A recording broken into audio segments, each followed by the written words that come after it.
people are protected when it comes to their finances. Because if you work hard, you shouldn't be taken advantage of.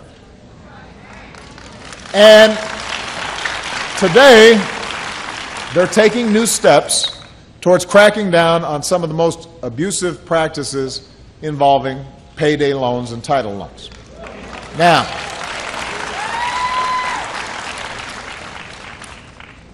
Ollie was talking about this in a very personal way. I want to just break this down for folks. Every year, millions of Americans take out these payday loans. Here in Alabama, there are 4 times as many payday lending stores as there are McDonald's. Think about that. Because there are a lot of McDonald's. There are 4 times as many payday loan operations here in Alabama as there are McDonald's.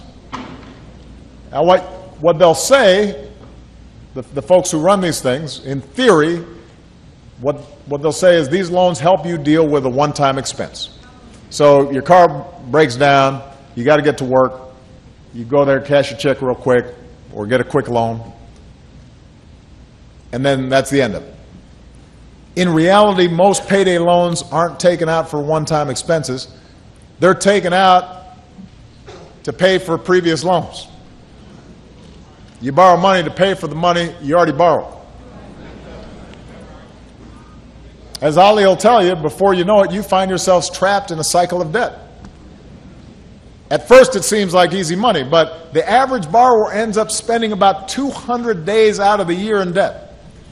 You take out a $500 loan at the rates that they're charging at these payday loans, some cases 450% interest, you wind up paying more than $1,000 in interest and fees on the $500 that you borrowed.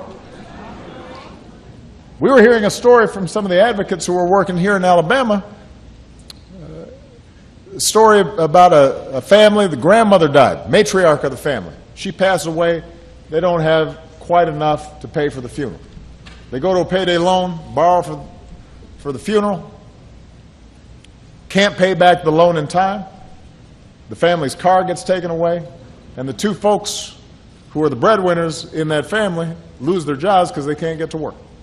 Right? So what started off as a short-term emergency suddenly becomes a catastrophic financial situation for that family. And you don't need to be a math genius to know that it's a pretty bad deal if you're borrowing $500 and you have to pay back $1,000 in interest. So I just met with faith leaders and consumer advocates and civil rights leaders here in Alabama who are coming together to change that. And I want to say that this is a bipartisan effort. You've got some very conservative folks here in Alabama who recognize that they're reading their Bible. They're saying, well, that ain't right. Right? I mean, they're saying,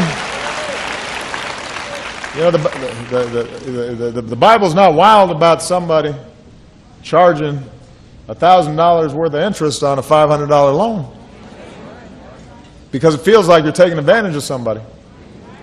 If you're lending to somebody knowing they can't pay you back, and you're going to put them on the hook and just squeeze them harder and harder and harder and take more and more money out of them, you're taking advantage of them. And so I'm very proud of the bipartisan effort here in Alabama to try to change this. But I want everybody to know they're not going to have to fight alone, because at the federal level, the Consumer Finance Protection Bureau, the CFPB, announced today that it's going to take important steps towards protecting consumers from getting stuck into these cycles of debt.